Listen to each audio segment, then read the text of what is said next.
আজকে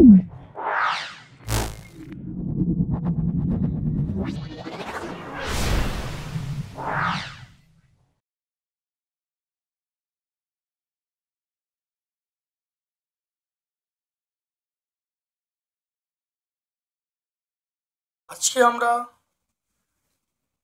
ক্লাস 9-এর প্রশ্ন সাথী যে বইটা আছে তার বাঁকুড়া জেলা স্কুল সলভ করছি। ভিডিওটা প্রথম থেকে শেষ পর্যন্ত দেখার জন্য ক্লাস 9-এর প্রত্যেকটা ছাত্রছাত্রীর কাছে বিশেষভাবে নিবেদন করছি। আশা করি আমার এই ভিডিও থেকে তোমরা উপকৃত হবে। খুব ভালো করে দেখে নাও। আজকে এই পড়াটা তোমাদের বিভিন্ন সেট তুলে ধরা হচ্ছে। ছায়া প্রকাশনী প্রশ্ন সাথী এবং রায়ান মার্টিন প্রশ্ন বিচিত্রা বিভিন্ন প্লেলিস্টে বিভিন্ন ভিডিও দেওয়া হচ্ছে। তোমরা ভালো করে প্রথম থেকে শেষ পর্যন্ত দেখো। আশা করি আমার এই ভিডিও থেকে তোমরা অবশ্যই উপকৃত হবে। যদি ভালো লাগে একটা লাইক করবে। যারা চ্যানেলটাকে এখনও সাবস্ক্রাইব করোনি চ্যানেলটাকে সাবস্ক্রাইব করে নেবে। বেল বাটনে অবশ্যই ক্লিক করে রাখবে যাতে ভিডিও আপলোড করার সঙ্গে সঙ্গে তোমাদের কাছে নোটিফিকেশান চলে যায়। এসো, কোন রাশিটির একক আছে কিন্তু মাত্রা নেই? দেখো, চাপের একক আছে, মাত্রা আছে, বেগের একক আছে, মাত্রা আছে, ঘনকোণের একক আছে কিন্তু মাত্রা নেই, ক্ষেত্রফলের একক ও মাত্রা দুটোই আছে। তাহলে অপশান হবে অপশান সি। তারপর দেখে নাও, একজন বালক আর ব্যাসার্ধের বৃত্তপথে গতিশীল একবার পূর্ণ আবর্তনের জন্য ঠিক সময় নেয়। তাহলে কোনটা সঠিক? তাহলে এখানে দেখো, মনে রাখবে পূর্ণ আবর্তন মানে এখানে সরণ শূন্য হবে এবং গড় গতিবেগ শূন্য হবে। সরণ শূন্য মানে গড় গতিবেগ শূন্য, পূর্ণ আবর্তন বলা আছে। তাহলে এখানে এ এবং সি অপশানটা হবে না। আর দূরত্ব শূন্য হয় না, তাহলে এটা হবে না। তাহলে অবশ্যই আমরা বলবো গড় দ্রুতি, সেটা হলো গড় দ্রুতি, সেটা 2πr/t। এটা আমরা দুয়েরটা বলবো। দেখে নাও তারপরে খুব ভালো করে। দেখে নাও একটি পূর্ণ দৃঢ় বস্তুর ইয়ং গুণাঙ্ক কত? একটি পূর্ণ দৃঢ় বস্তুর ইয়ং গুণাঙ্ক অবশ্যই অসীম, অপশন সি বলবো। তারপর দেখো, ঘরের উষ্ণতা শিশিরাঙ্কের সমান হলে আপেক্ষিক আর্দ্রতা কত হবে? অবশ্যই 100% হবে। এম ভরের একটি বস্তুকে এইচ উচ্চতা থেকে স্থির অবস্থায় ছেড়ে দেওয়া হলো। যখন বস্তুটি ঠিক ভূমি স্পর্শ করবে তখন তার গতিশক্তি কত হবে? ভূমি স্পর্শ করার পরে ভূমি যখন স্পর্শ করবে তখন তার গতিশক্তি কি হবে? অপশান বি, শূন্য হবে। কারণ বেগ শূন্য মানে গতিশক্তি শূন্য। কম্পনশীল কণার দ্বারা সৃষ্ট তরঙ্গের ক্ষেত্রে কোনটা মৌলিক? কম্পনশীল কণার দ্বারা সৃষ্ট তরঙ্গের ক্ষেত্রে কোনটা মৌলিক? আমরা এখানে বলা যে তরঙ্গ দৈর্ঘ্য, বেগ, কম্পাঙ্ক সবগুলোই অবশ্যই মৌলিক বলতে আমরা অপশন সি বলবো, কম্পাঙ্ক বলবো। নিচের কোনটির মধ্যে 16টি প্রোটন, 18টি নিউট্রন এবং 16টি নিচের কোনটির মধ্যে 16টি প্রোটন, 18টি নিউট্রন এবং নিচের কোনটির মধ্যে 16টি প্রোটন, 18টি ইলেকট্রন এবং 16টি নিউট্রন থাকবে? এটা আমরা বলবো, সেটা হলো সালফার আয়নে। আমরা বলবো সালফার আয়নে এই ঘটনাটা ঘটবে। নিম্নলিখিত কোনটি কোলয়েডীয় দ্রবণ নয়? কোলয়েডীয় তো দেখো, আইসক্রিম, দুধ, ধোঁয়া, এগুলো সবই কিন্তু আমরা বলবো কোলয়েডীয় দ্রবণ। কিন্তু NaCl এর জলীয় দ্রবণটা আমরা কোলয়েডীয় দ্রবণ বলবো না, এটা বলা যাবে না। 16 গ্রাম অক্সিজেন মানে আমরা বলবো একটি অক্সিজেন পরমাণুর ভর। 16 গ্রাম অক্সিজেন মানে একটি অক্সিজেন পরমাণুর ভর, এটা আমরা অপশান এ বলবো। নিচে লবণগুলির মধ্যে কোনটা অ্যাসিড লবণ? মানে অ্যাসিড লবণের মধ্যে যেগুলো বলবো সেটা হলো, মনে রাখবে NaHCO3, এটা অ্যাসিড লবণের মধ্যে পড়বে। তারপর দেখো Na2HPO4 এটা পড়বে। তারপরে মনে রাখবে CaCO3 তাহলে এগুলো কিন্তু অ্যাসিড লবণের মধ্যে পড়বে। আরেকটা আছে সেটা আমরা বলবো, সেটা হলো NaHSO4 তাহলে sodium bisulphate, sodium bicarbonate, sodium biphosphate, sodium bicarbonate, এগুলো সব কিন্তু অ্যাসিড লবণের উদাহরণ। এবার চলে এসো আমাদের আলোচ্য যে প্রশ্নে চলে এসো। তাহলে এখানে কোন অপশানটা হবে দেখে নাও। এই সংকেতটা এখানে একটু ভুল আছে, এখানে সংকেত দেখো Na2 আছে, Na2HPO3, ঠিক আছে, এখানে সংকেতটা ভুল আছে। এখানে দেখো Na2HPO4, আমরা এই অপশানটায় বলবো Na2HPO4। তাহলে এর মধ্যে আমরা কোনটা হবে, তাহলে আমরা দেখতে পাচ্ছি দেখো এখানে Na2HPO4, তাহলে অপশান বি আমরা বলবো, অপশান বি। তারপরে দেখে নাও কোন প্রশমন বিক্রিয়ায় ফিনল্যাপথলি নির্দেশক উপযুক্ত। ফিনল্যাপথলি নির্দেশক উপযুক্ত মৃদু ক্ষার তীব্র অ্যাসিড, এটা অপশান বি বলবো, অপশান বি বলবো, মৃদু ক্ষার তীব্র অ্যাসিড।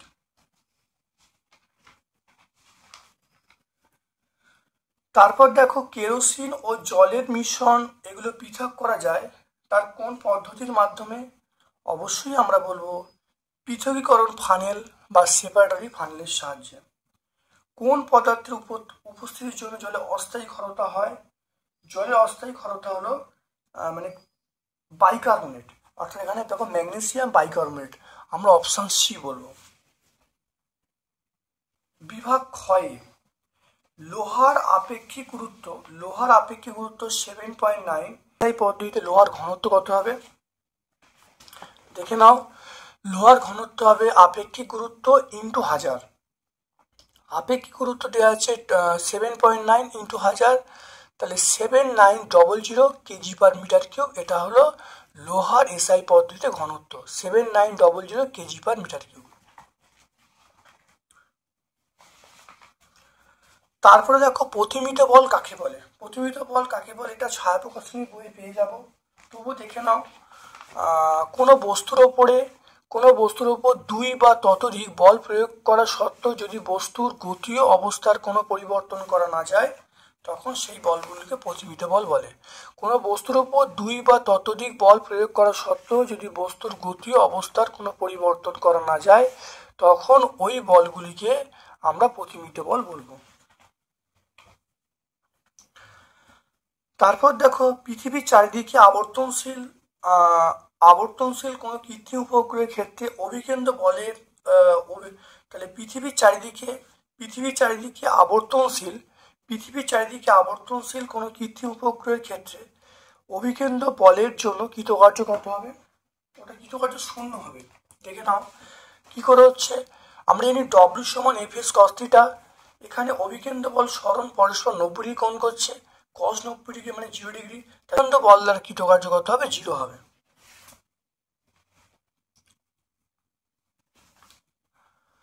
তারপরে দেখে নাও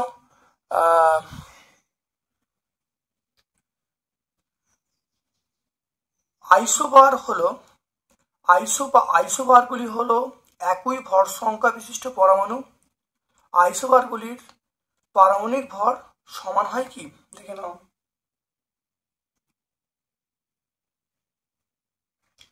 দেখো আইসোবারগুলি একই ভর সংখ্যা বিশিষ্ট পরমাণু, এখানে বলেছে আইসোবারগুলির পারমাণবিক ভর সমান হয় কি, এটা সমান হয় না, সমান হয় না।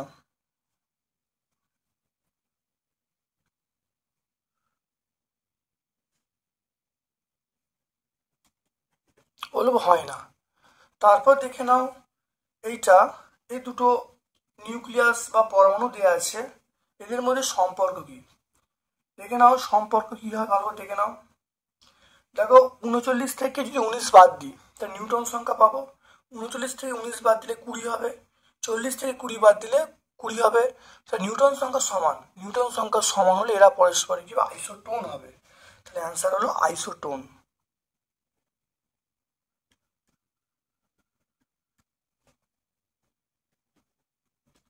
আইসোটোপ।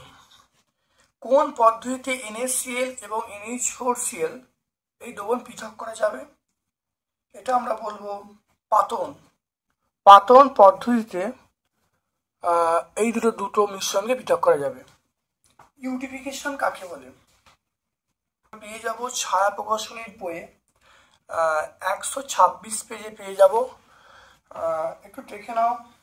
অর্থাৎ ইউটিফিকেশন বলতে বোঝাচ্ছে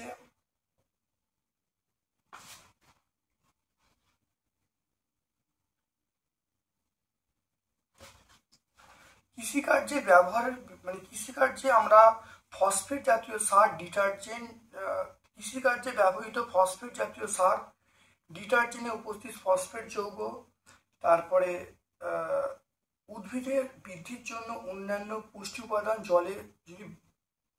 জলে বাহিত হয়ে পুকুরে যদি পড়ে তাহলে পুকুরের শৈবাল, কচুরিপানা অত্যাধিক বৃদ্ধি ঘটে। এই ঘটনাকে আমরা ইউটিফিকেশন বলবো।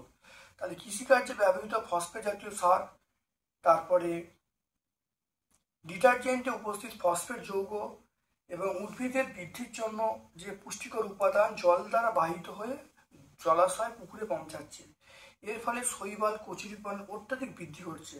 এই ঘটনাকে আমরা কি বলবো? ইউটিফিকেশন বলবো।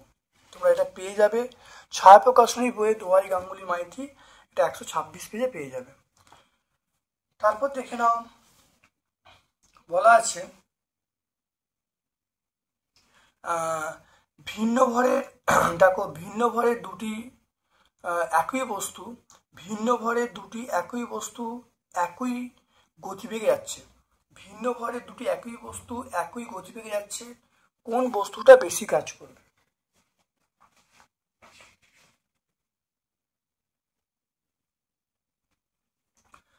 দেখে নাও, একটু দেখে নাও এখানে ভালো করে। দেখো W সমান FS, W সমান FS। এবারে দেখো W সমান FS মানে, তাহলে দেখে নাও, তাহলে এফটাকে লিখতে পারি MA। তাহলে আমরা এখান থেকে বলতে পারি যে যার ভর বেশি সে বেশি কাজ করবে। তাহলে যার ভর বেশি সে বেশি কাজ করছে, কারণ এখানে A এবং S, A মানে ত্বরণ, S মানে সরণ। তাহলে এখানে সিদ্ধান্ত হলো ভর যার বেশি সে কিন্তু কাজ বেশি করবে। দেখে নাও, এখানে দেওয়া আছে তামার আপেক্ষিক তাপ দেওয়া আছে। এসআই পদ্ধতিতে তামার আপেক্ষিক তাপ কত হবে? এটা কি করব? এটা মনে রাখতে হবে 0.09 ইন্টু 4200 দিয়ে গুণ করবো। 4200 গুণ করে যেটা আসবে 378 আসবে। 378 আমরা একক লিখব joule, KG inverse, kelvin inverse. তাহলে আমরা কি লিখব? জুল, কেজি ইনভার্স এবং কেলভিন ইনভার্স। তারপর দেখো 1 গ্রাম জলে পরমাণুর সংখ্যা কত? 18 গ্রাম জলে, দেখেন 18 গ্রাম জলে অণুর সংখ্যা বলা আছে 6.023 × 10⁻23। 1 গ্রাম জলে অণুর সংখ্যা, তাহলে 18 দিয়ে ভাগ হলো। এবার দেখো H2O মানে এর মধ্যে মোট পরমাণু কটা? মোট দেখো 3টে, হাইড্রোজেন 2টো, অক্সিজেন 1টা, 3টে। তাহলে এই 1 গ্রাম জলে তাহলে মোট পরমাণুর সংখ্যা 3 দিয়ে গুণ করা হলো। দেখো 3 দিয়ে গুণ করে দেখো এটা করলে যেটা আসছে 1.0039 × 10⁻23। এটা মানে 10⁻23T। তাহলে অ্যান্সার হবে 10⁻23T।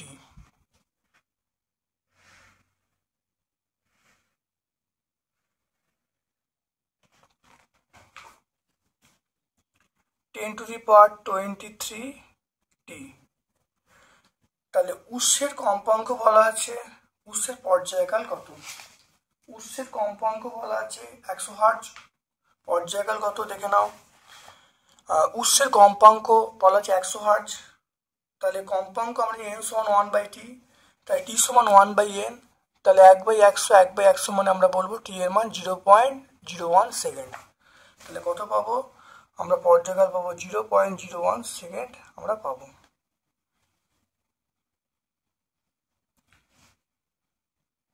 তারপর দেখে নাও 1 মাইক্রন সমান কত মিটার? 1 মাইক্রন সমান 10⁻⁻6 মিটার। 1 মাইক্রন মানে 10⁻⁻6 মিটার। যে কোনো সংঘাতের ক্ষেত্রে ড্যাশ নিয়ে সংরক্ষিত থাকে। যে কোনো সংঘাতের ক্ষেত্রে এটা ভরবেগ, ভরবেগ বলতে রৈখিক ভরবেগ। তারপর তরলে গ্যাসের দাব্যতা কমে উষ্ণতা ড্যাশ হলে, তরলে দাব্যতা কমে উষ্ণতা বৃদ্ধি পেলে বা উষ্ণতা বাড়লে, উষ্ণতা বৃদ্ধি হলে, উষ্ণতা বাড়লে, তাহলে তরলের দাব্যতা কমে উষ্ণতা বৃদ্ধি হলে। শব্দের গুণ বা জাতি নির্ভর করে শব্দে বিভিন্ন প্রকার উপসুর থাকার জন্য, উপসুরের সংখ্যার উপরে, এটা আমরা বলবো উপসুর বলবো। তারপর দেখো, যদি কোনো বস্তু একই সময়ের অবকাশে একই দূরত্ব অতিক্রম করে তাকে আমরা সমদ্রুতি বলবো। এটা অবশ্যই সত্য হবে। একই সমান সময় সমান দূরত্ব অতিক্রম করাকে আমরা কি বলবো? সমদ্রুতি বলবো। উষ্ণতা বৃদ্ধির সঙ্গে গ্যাসীয় পদার্থের সান্দ্রতা বাড়ে। উষ্ণতা বৃদ্ধির সঙ্গে গ্যাসীয় পদার্থের সান্দ্রতা, উষ্ণতা বৃদ্ধির সঙ্গে গ্যাসীয় পদার্থের সান্দ্রতা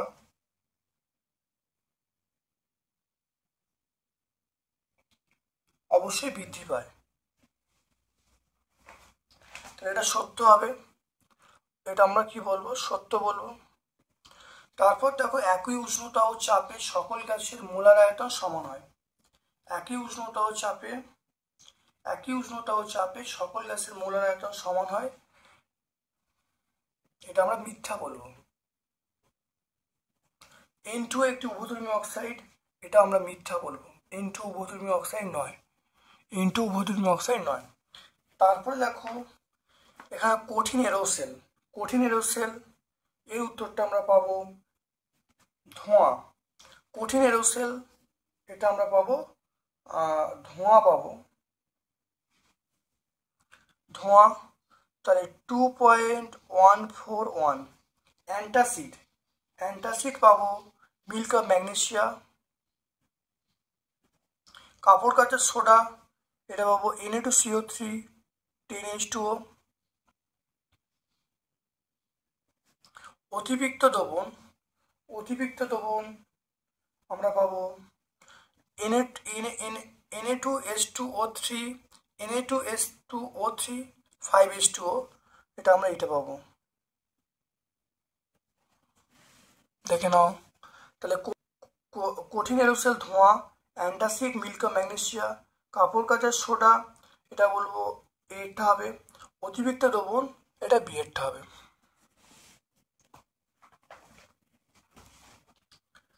তিনের দাগেরগুলো দেখে নাও, তিনের দাগেরগুলো বলছি ভালো করে দেখে নাও। সেটা হলো, এটা মাত্রা করতে হবে সঠিক কিনা, এটা এটা যাচাই করতে বলছে, দেখে নাও। আমরা বাম পক্ষ লিখলাম, বাম পক্ষ লিখে LHS করা হলো, LHS মানে বাম পক্ষ লেফট হ্যান্ড সাইড, এটাকে মাত্রা নেওয়া হয়েছে, এটাকে থার্ড ব্র্যাকেট নিয়ে আমাদের মাত্রা নেওয়া হয়েছে। পার্ট পার্ট করে মাত্রা যদি দেখে নাও, হাফের মাত্রা করলে যে কোনো সংখ্যার মাত্রা নিলে সেটা 1 দেবে, তাহলে 1 হয়ে গেল। এম এর মাত্রা ক্যাপিটাল M, আর বেগের মাত্রা নিলে কি হবে? L(T⁻⁻1). তাহলে একসঙ্গে করলে দেখো এটা কি হবে? mL², তাহলে এটা তাহলে v² একটা স্কোয়ার হলো, তাহলে আমার কি হলো? mL² T⁻²। এবার দেখো ডান দিকে আছে MgH, এর মাত্রা নিয়ে দেখা গেল mL² T⁻²। তাহলে বাম পক্ষ যা আছে ডান পক্ষ তা আছে, তাহলে এটা মানে এটা মাত্রাগতভাবে সঠিক, ঠিক আছে। তাহলে বললাম LHS সমান RHS প্রুভড। তারপর দেখে নাও, বলা আছে M ভর একটি ব্লক একটি মসৃণ অনুভূমিক তলের উপর দিয়ে স্থির অবস্থায় আছে। ভি গতিবেগ সম্পন্ন M ভর একটি বস্তু সংঘাত করলো, সংঘর্ষের ফলে বা সংঘাত করে ব্লকের মধ্যে আটকে গেল। সংঘাতের পর বেগ কত হবে বার করতে বলছে, দেখে নাও। ধরে নিচ্ছি সংঘাতের পরে সংস্থাটির বেগ ক্যাপিটাল V হবে। ধরে নিচ্ছি সংঘাতের পরে তার বেগটা মানে V' হবে, V'। এবার দেখো সংঘাতের আগে ভরবেগ সংঘর্ষের পরে ভরবেগ সমান হবে। তাহলে আগে ভরবেগ ছিল এইটা, পরে ভরবেগ এইটা, তাহলে V' এর মান কত হবে? mv/m+m। তাহলে মানটা পেয়ে গেলাম। তার পরের প্রশ্ন দেখো, চলে এসো। পরের প্রশ্ন অথবা প্রশ্ন আছে, সেটা হলো একটি বস্তুর বেগ সময় লেখচিত্র, একটি বস্তুর বেগ সময় লেখচিত্র অঙ্কন করা হলো। যাতে বস্তুটির ত্বরণ ধ্রুবক মন্দন ক্রমশ বাড়ছে। দেখে নাও এখানে দেখো না, প্রথমটাতে এক্স অক্ষে আমরা সময়, ওয়াই অক্ষে বেগ স্থাপন করেছি। এখানে ভালো করে দেখে নাও, এখানে ত্বরণ ধ্রুবক, এই গ্রাফটা দেখা যাচ্ছে ত্বরণ ধ্রুবক মানে সমত্বরণ নির্দেশ, ত্বরণ কনস্ট্যান্ট। আর এখানে দেখো দেখো ত্বরণ বাড়ছে, যখন যখন মূলবিন্দুগামী হবে তখন ত্বরণটা কিন্তু বাড়ছে। তাহলে এই গ্রাফটা বলছে ত্বরণ বাড়ছে, আর এই গ্রাফটা বলছে ত্বরণ কিন্তু কনস্ট্যান্ট আছে, মানে সমত্বরণ নির্দেশ করছে। তারপরে দেখে নাও, ক্রিয়া ও প্রতিক্রিয়া সমান ও বিপরীতমুখী হলেও সাম্য অবস্থা তৈরি করতে পারে না কেন? আচ্ছা, এই প্রশ্নের উত্তরটা মনে রাখবে, সাম্য অবস্থার জন্য সমান ও বিপরীতমুখী বল একই বস্তুর উপর কাজ করতে হবে। তাহলে সাম্য অবস্থার অন্যতম শর্ত হলো, সাম্য অবস্থা হতে গেলে সমান ও বিপরীতমুখী বল একই বস্তুর মধ্যে কাজ করতে হবে, কিন্তু ক্রিয়া প্রতিক্রিয়া একই বস্তুর মধ্যে কাজ করে না। তাহলে সেই জন্য সাম্য প্রতিষ্ঠা হওয়ার কোনো প্রশ্নই নেই। কোন কোন ক্ষেত্রে সাইফন কাজ করে না? মনে রাখবে, 1 নম্বর হলো বায়ুশূন্য স্থানে সাইফন কাজ করে না। 2 নম্বর হলো নলে যদি কোনো ছিদ্র থাকে তাহলে নলে ছিদ্র থাকলে সাইফন কাজ করে না। তাহলে বায়ুশূন্য স্থানে সাইফন কাজ করে না, চাঁদে সাইফন কাজ করে না, আর নলে ছিদ্র থাকলে সাইফন কাজ করে না। তারপর দেখে নাও, বৃষ্টির ফোঁটাগুলি বায়ুমণ্ডলের মধ্য দিয়ে স্থির বেগে পতিত হয় কেন? এটা মনে রাখবে, বৃষ্টির ফোঁটাগুলো বায়ুমণ্ডলের মধ্যে স্থির বেগে পতিত হয় কারণ এক্ষেত্রে ঊর্ধ্বমুখী প্লবতা এবং ত্বরণ সৃষ্টিকারী বল পরস্পর সমান ও বিপরীতমুখী হয়। তাহলে বলবে যে ঊর্ধ্বমুখী প্লবতা, ঊর্ধ্বমুখী প্লবতা এবং ত্বরণ সৃষ্টিকারী বল পরস্পর সমান ও বিপরীতমুখী হয়, তাই বায়ুমণ্ডলের মধ্য দিয়ে স্থির বেগে পড়ে। তারপর দেখে নাও, হালকা এবং ভারী বস্তুর গতিশক্তি সমান, দেখাও যে ভারী বস্তুর ভরবেগ বেশি। দেখে নাও, খুব ভালো করে দেখে নাও। আমরা জানি পি সমান √2mE, তাহলে এখানে গতিশক্তি কনস্ট্যান্ট, তাহলে ই সমান কনস্ট্যান্ট, তাহলে আমরা বলবো পি প্রপোর্শনাল √m। তাহলে পি এর মানটা হলো √m এর সঙ্গে সমান। পি মানে রৈখিক ভরবেগ, এম মানে ভর। তাহলে এখানে দেখা যাচ্ছে ভর বৃদ্ধি পেলে, তাহলে দেখা যাচ্ছে ভর বৃদ্ধি পেলে রৈখিক ভরবেগ বাড়বে, তাহলে ভর কম হলে রৈখিক ভরবেগ কমবে। তাহলে ভারী বস্তু রৈখিক ভরবেগ বেশি, হালকা বস্তু রৈখিক ভরবেগ কম। এখানে তাই বলা আছে, সিদ্ধান্ত হয়ে গেল ভারী বস্তু রৈখিক ভরবেগ বা শুধুমাত্র ভরবেগ বেশি হবে।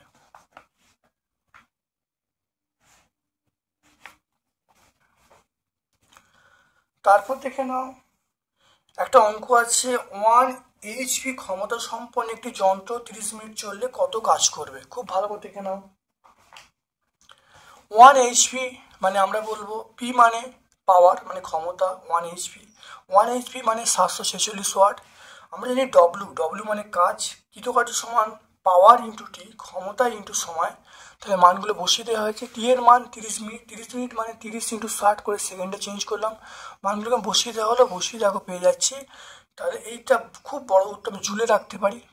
তাহলে এটাকে আমি কিভাবে লিখবো দেখো, 10⁻² আকারে, 1 2 3 4 5 6, তাহলে 1.34 × 10⁶ জুল আমি এরকম আকারে রাখতে পারি।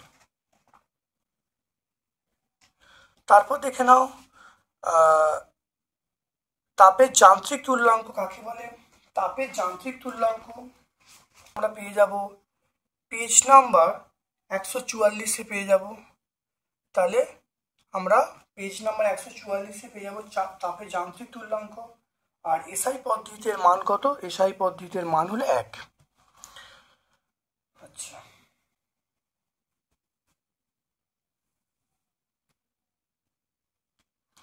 তারপর দেখো, 1 কেজি ভরের গরম জলের সঙ্গে 10 ডিগ্রি সেন্টিগ্রেড উষ্ণতার 3 কেজি ভরের জল মেশানো হলো, মিশ্রণে উষ্ণতা বলা আছে 20 ডিগ্রি সেন্টিগ্রেড। তাহলে গরম জলের উষ্ণতা কত হবে নির্ণয় করতে বলেছে। দেখে নাও,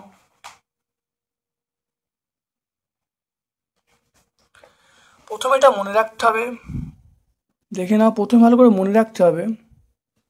দেখো, ধরি প্রাথমিক তাপমাত্রা T°C, তাহলে আমরা ক্যালোরিমিতির মূলনীতি থেকে বলবো যে উষ্ণ বস্তু কর্তৃক বর্জ্য তাপ সমান শীতল বস্তু কর্তৃক গৃহীত তাপ, এটা আমরা বলবো। আর এখানে দেখো উষ্ণ বস্তু তাপ ছাড়ছে আর শীতল বস্তু দেখো তাপ গ্রহণ করছে। তাহলে এখান থেকে টি এর মান পেয়ে গেলাম, টি এর মান 50, তাহলে প্রাথমিক তাপমাত্রা পেয়ে গেলাম 50°C। খুব ভালো করে দেখে নাও, অঙ্কটা খুব ইম্পর্টেন্ট অঙ্ক, খুব ভালো করে মনে রাখবে।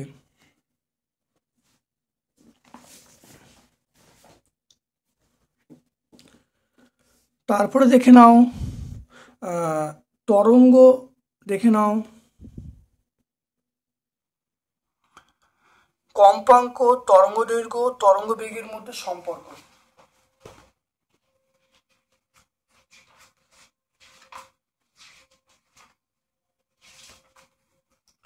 এটা আমরা পেজ নাম্বার 159 পেজে পেয়ে যাব।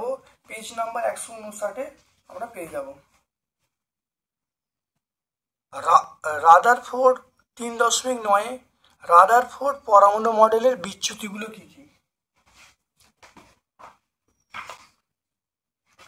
এটা আমরা পেয়ে যাব, তোমরা দেখে নেবে, পেজ নাম্বার 67। তারপর দেখে নাও, একটি পরমাণুর এম কক্ষে 3টি ইলেকট্রন, যদি ভর সংখ্যা 27 হয় তাহলে ইলেকট্রন, প্রোটন, নিউট্রন কত? দেখে নাও, কে, এল, এম। এম কক্ষে 3টে, কে কক্ষে 2টো, এল কক্ষে 8টা। কেন? কারণ 2n² সূত্র পড়বে। এন এর মান যখন 1 হবে, এন এর মান 1 মানে কে কক্ষ নির্দেশ করবে। তাহলে এন এর মান 1 হলে তাহলে ইলেকট্রন সংখ্যা কত হবে? 2 × 1² মানে 2 হবে। এন এর মান যদি 2 হয়, 2 মানে এল কক্ষ নির্দেশ করবে, তখন সেটা 8 হবে। তাহলে সেই জন্য দেখো, কে এর মান 2, এল এর মান 8, আর আমরা কি বলবো? এম এর মান কত বলবো? 3 বলবো।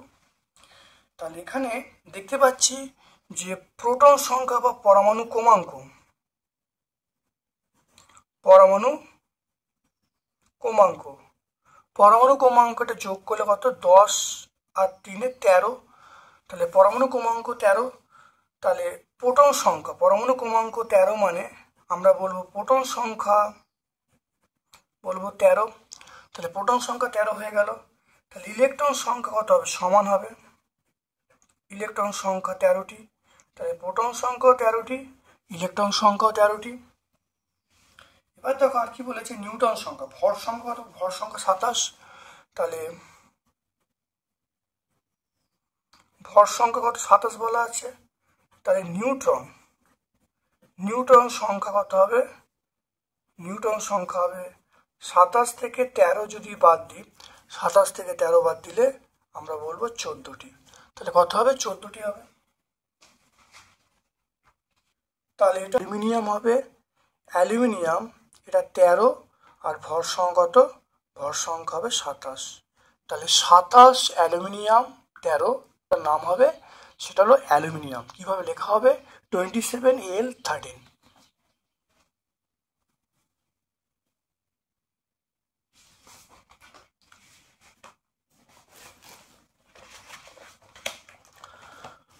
তারপর দেখে নাও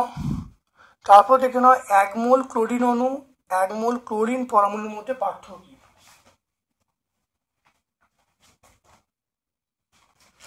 1 মোল ক্লোরিন অণু আর 1 মোল ক্লোরিন পরমাণু। তাহলে 1 মোল ক্লোরিন অণুর মধ্যে আমরা কি বলবো?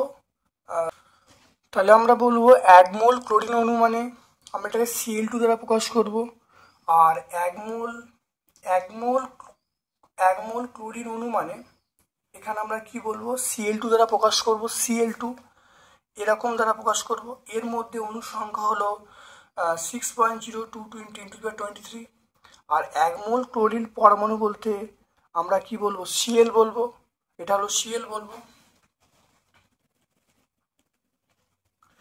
এরপর দেখে নাও, আমরা চলে আসছি ইমলশন কারক কাকে বলে? ইমলশন কারক কাকে বলে?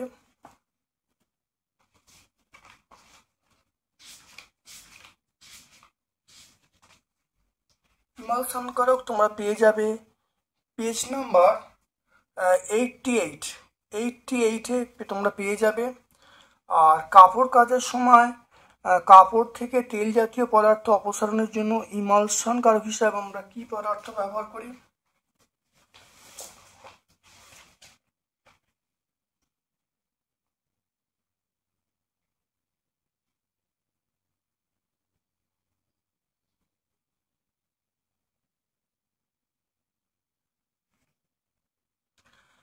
এটা মনে রাখবে, আমরা সাবান ব্যবহার করতে পারি, ডিটারজেন্ট সাবান, এগুলো আমরা ব্যবহার করি, ডিটারজেন্ট সাবান আমরা ব্যবহার করি। তারপর দেখে নাও পরের প্রশ্ন, কপার কুঁচির সঙ্গে গাঢ় HNO3 কে উত্তপ্ত করালে কি ঘটবে? বিক্রিয়া লিখতে বলছি, দেখে নাও। কপার কুঁচির সঙ্গে দেখো গাঢ় নাইট্রিক অ্যাসিড বিক্রিয়া করালে নীল বর্ণের কিউপিক নাইট্রেট এবং বাদামি বর্ণের নাইট্রোজেন ডাইঅক্সাইড এবং জল উৎপন্ন হবে। তাহলে কপারের সঙ্গে গাঢ় নাইট্রিক অ্যাসিড বিক্রিয়া করালে নীল বর্ণের কিউপিক নাইট্রেট এবং বাদামি বর্ণের নাইট্রোজেন ডাইঅক্সাইড এবং জল উৎপন্ন হবে।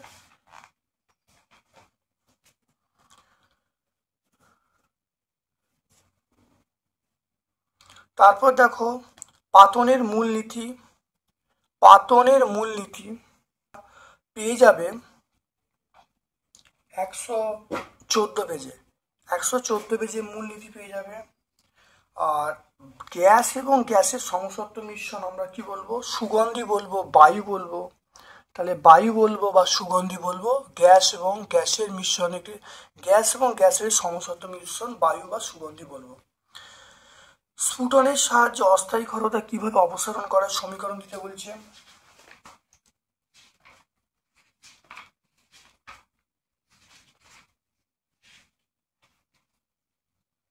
এটা তোমরা পেজ নাম্বার 123 পেয়ে যাবে। 123 তোমরা দেখে নেবে, অবশ্যই পেয়ে যাবে। আয়নমুক্ত জল এবং পাতি জলের মধ্যে কোনটা বেশি বিশুদ্ধ এবং কেন? এটা তোমরা 125 পেজে পেয়ে যাবে। 125 পেজে মনে রাখতে হবে পাতিত জল বেশি বিশুদ্ধ, কারণ পাতিত জলের মধ্যে কোনো অশুদ্ধি থাকে না, তাই পাতিত জল আয়নমুক্ত জল অপেক্ষা বেশি বিশুদ্ধ। এটা মনে রাখবে, পেয়ে যাবে পেজ নাম্বার 125। ডি বা বিভাগ ঘ, এই অঙ্কটার ক্ষেত্রে দেখে নাও কিভাবে হবে, ভালো করে দেখে নাও, চিত্র দেখে নাও। আমাদের 30 মনে রাখতে হবে, এই মানটা 30। তাহলে এই মানটা আমাদের কিন্তু 30 প্রথমে মনে রাখতে হবে, বা 30টা এখানে দেওয়া নেই, 30টা প্রথম লিখে নিতে হবে। দেখে নাও, তাহলে প্রথম 6 সেকেন্ডে প্রথম 6 সেকেন্ডে অতিক্রান্ত দূরত্ব হবে বেগ ইন্টু সময়। তাহলে বেগের মান কত বলবো? বেগের মান 30, সময়ের মান 6, গুণ করলে 180 মিটার। তবে শেষ 2 সেকেন্ডে মন্দন কত হবে? বেগ বাই সময়, বেগ মানে 30, সময় মানে 2, তাহলে ভাগ করলে কত হবে? 15 মিটার পার সেকেন্ড স্কোয়ার। তারপরে দেখে নাও, এখানে একটা অথবার প্রশ্ন আছে, লেখচিত্রের সাথে যেটা প্রমাণ করতে বলছে S1UT প্লাস হাফ এটি স্কোয়ার।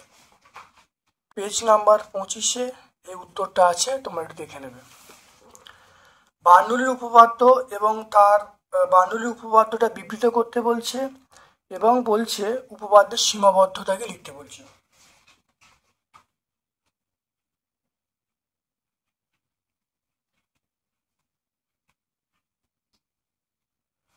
এটা আমরা পেজ নাম্বার 57 পেয়ে যাব।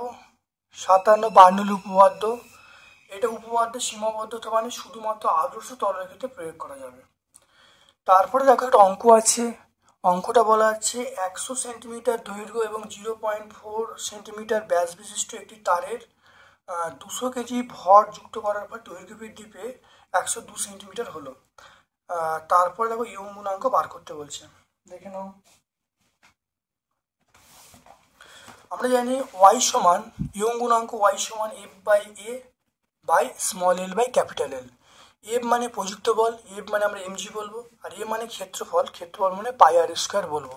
তাহলে এখানে দেখো আমি করলাম, তাহলে y সমান fl বাই এল করে করলাম।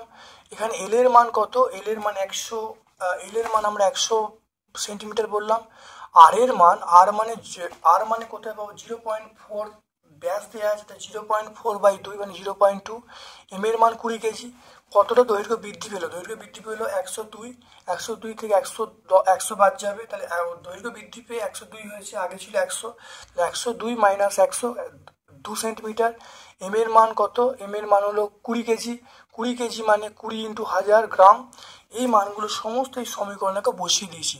বসিয়ে দিয়ে দেখো ক্যালকুলেশন করেছি, বসিয়ে দিয়ে দেখো ক্যালকুলেশন করেছি, উত্তর পেয়ে গেছি 780.25 × 10⁻7 ডাইন/সেমি স্কোয়ার। 780.25 × 10⁻7 ডাইন/সেমি স্কোয়ার পেয়ে গেলাম। তাহলে এখানে হলো, তাহলে আমরা বলবো যে তারের উপাদানের ইয়ং গুণাঙ্ক এইটা।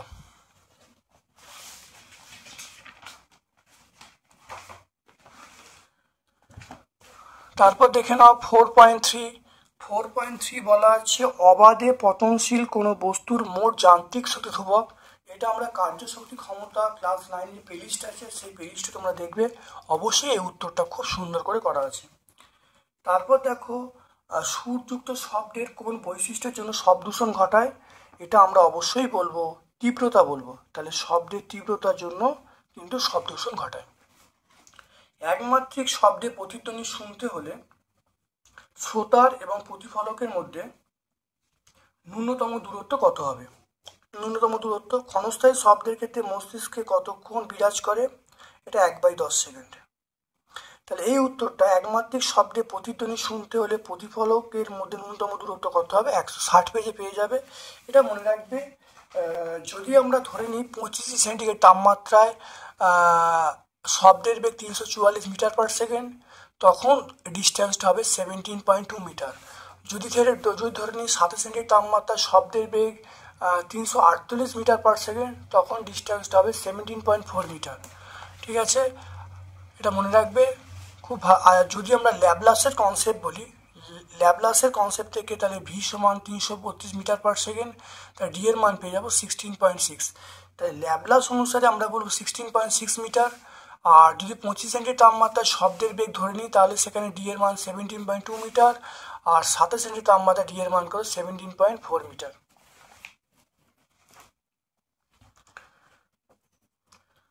তারপর দেখে নাও একটি কম্পনশীল বস্তু 2 সেকেন্ডে 30 বার কম্পিত হয়। তরঙ্গ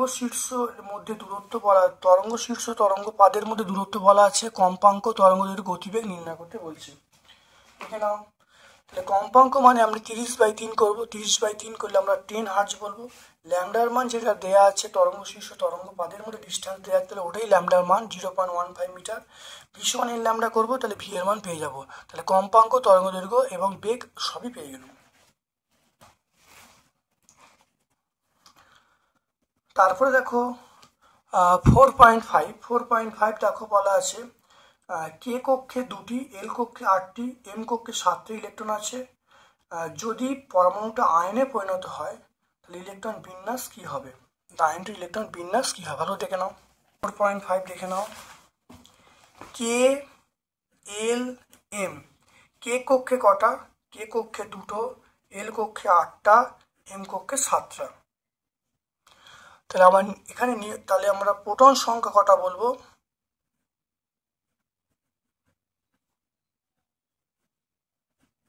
প্রোটন সংখ্যা আমরা 17টা বলবো। ভর সংখ্যা 35। তাহলে ভর সংখ্যা 35। তাহলে এটা যদি আয়নে পরিণত হয়, তাহলে এটা হলো দেখো ক্লোরিন পরমাণু। প্রোটন সংখ্যা 17। তাহলে আমরা এরকম ভাবে লিখবো। তাহলে যদি মনে করো সিএল মাইনাস হলো, সিএল কি মাইনাস হয়, তাহলে আগে ছিল কত? আগে প্রোটন সংখ্যা ছিল 17টি। তাহলে ইলেকট্রন ছিল 17টি। তাহলে সিএল মাইনাস হলো, সিএল মাইনাস হওয়া মানে তাহলে একটা ইলেকট্রন বাড়লো। মানে তাহলে আগে ছিল 17, তাহলে এখন হলো 17 + 1, তাহলে 18টা।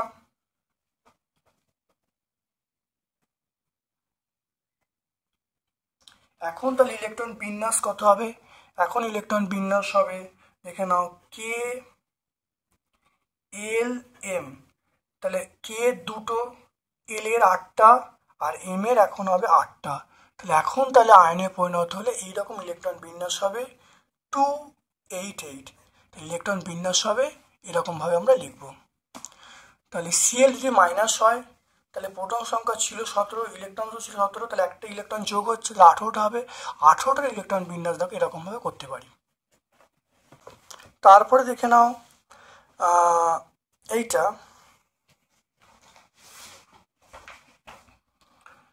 এগারো গ্রাম CO2 STPতে আয়তন কত? 11 গ্রাম CO2তে অণু পরমাণু সংখ্যা কত? দেখে নাও, 44 গ্রাম CO2র আয়তন হলো 22.4 লিটার। 44 গ্রাম, দেখে নাও, 44 গ্রাম CO2র আয়তন 22.4 লিটার। 1 গ্রাম CO2র আয়তন পেয়ে যাব, আর এখানে 11 গ্রাম CO2র আয়তন পেয়ে গেলাম 5.6 লিটার। তাহলে 44 গ্রাম CO2র আয়তন 22.4 লিটার, একে কত আর 11 কত, তাহলে 5.6 লিটার পেয়ে গেলাম। তারপর দেখো 44 গ্রাম CO2তে অণুর সংখ্যা আছে 6.023 × 10⁻23। একে বার করবো, 11 বার করবো, তাহলে এটা হলো আমরা কি পাবো? অণুর সংখ্যা পেয়ে যাব। এবারে CO2তে পরমাণুর সংখ্যা কটা? CO2তে পরমাণুর সংখ্যা দেখো, C একটা, অক্সিজেন দুটো, তাহলে 3টে। তাহলে পরমাণুর সংখ্যা 3টে গুণ করবো, করলে উত্তর পাচ্ছি দেখো 4.51 × 10⁻23। দেখে নাও ভালো করে।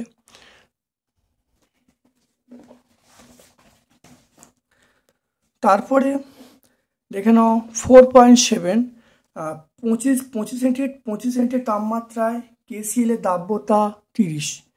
15 সেন্টিগ্রেড তাপমাত্রায় 20 গ্রাম KCl সম্পৃক্ত জলীয় দ্রবণকে বাষ্পীভূত করলে কত গ্রাম KCl অবশিষ্ট থাকবে? দেখে নাও কীভাবে হবে। আমি ধরে নিচ্ছি যে এখানে ধরে নিচ্ছি অবশিষ্টের পরিমাণ। এখানে আমরা ধরে নিচ্ছি যে KCl, কত গ্রাম KCl অবশিষ্ট থাকবে। তাহলে অবশিষ্ট KCl আমি x গ্রাম ধরে নিচ্ছি। তাহলে দাব্যতার সংজ্ঞা অনুসারে লিখবো, তাহলে x/10 - x, এখানে দাব্যতা 30 বলা আছে, ক্রস মাল্টিপ্লিকেশান করে দেখো x এর মান পেয়ে গেলাম, সেটা 9.67। তাহলে 9.67 পেয়ে গেলাম। তাহলে এখান থেকে দেখো আমি পেয়ে যাচ্ছি তাহলে কত গ্রাম KCl অবশিষ্ট থাকবে। তাহলে 9.67, এই KCl এত গ্রাম KCl, অর্থাৎ 9.67 পরিমাণ KCl অবশিষ্ট থাকবে। তাহলে অবশিষ্ট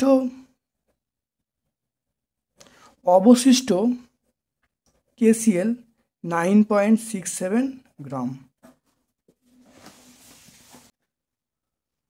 দাব্যতা কাকে বলে? Page number 90। পেজ নাম্বার 90তে দেখো দাব্যতার সংজ্ঞা পেয়ে যাব। দ্রবণের শতকরা মাত্রার সংজ্ঞা, নাম্বার 94, পেজ নাম্বার 94-এ তোমরা পেয়ে যাবে। তারপরে 5 লিটার জলীয় দ্রবণে 20 গ্রাম NaOH দ্রবীভূত আছে, দ্রবণের মোলালিটি কত?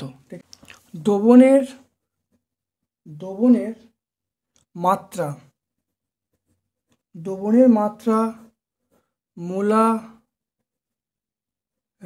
এককে, সেটা মনে রাখবে, সেটা হলো দ্রাবের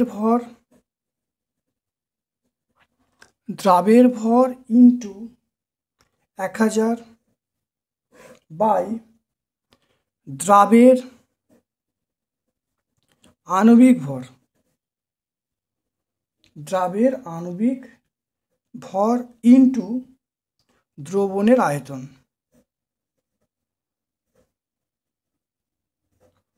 তাহলে মোলারিটি বার করার সূত্র এটা।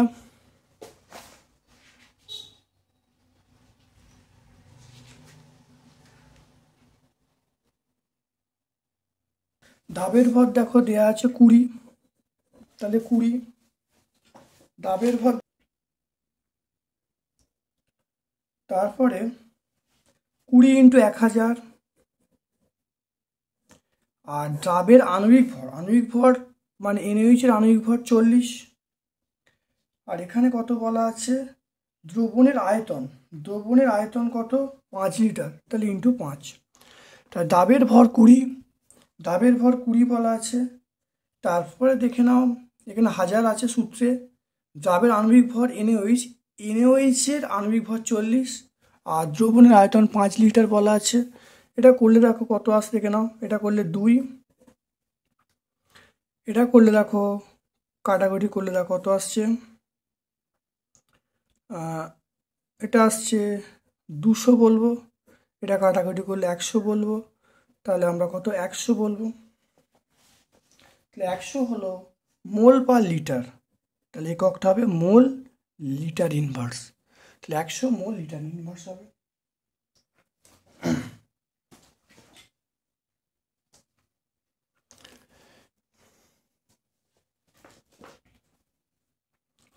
তারপর দেখে নাও সোডিয়াম হাইড্রোক্সাইডের জলীয় দ্রবণের মধ্য দিয়ে যদি অ্যালুমিনিয়াম চূর্ণ মেশানো হয় কি ঘটনা ঘটবে। দেখে নাও অ্যালুমিনিয়াম চূর্ণ এবং গাঢ় কস্টিক সোডার মিশ্রণকে উত্তপ্ত করলে সোডিয়াম অ্যালুমিনেট এবং হাইড্রোজেন গ্যাস উৎপন্ন হয়। তাহলে Al প্লাস NaOH সমান Al plus NaOH plus H2O, সেটা হলো NaAlO2 প্লাস H2। তাহলে এটা বিক্রিয়া করলে সোডিয়াম অ্যালুমিনেট উৎপন্ন হলো, তার সঙ্গে হাইড্রোজেন উৎপন্ন হলো। তাহলে বিক্রিয়াটা হলো এইটা, ভালো দেখে নাও। এটা এছাড়াও আমরা পেয়ে যাব পেজ নাম্বার 104-এ, এটা আমরা পেয়ে যাব। তারপর দেখে নাও এটা হলো H2SO4-এর সঙ্গে BaCl2 বিক্রিয়া। এটা হলো সালফিউরিক অ্যাসিডকে কীভাবে শনাক্ত করবে, এটা 101-এ পেয়ে যাব।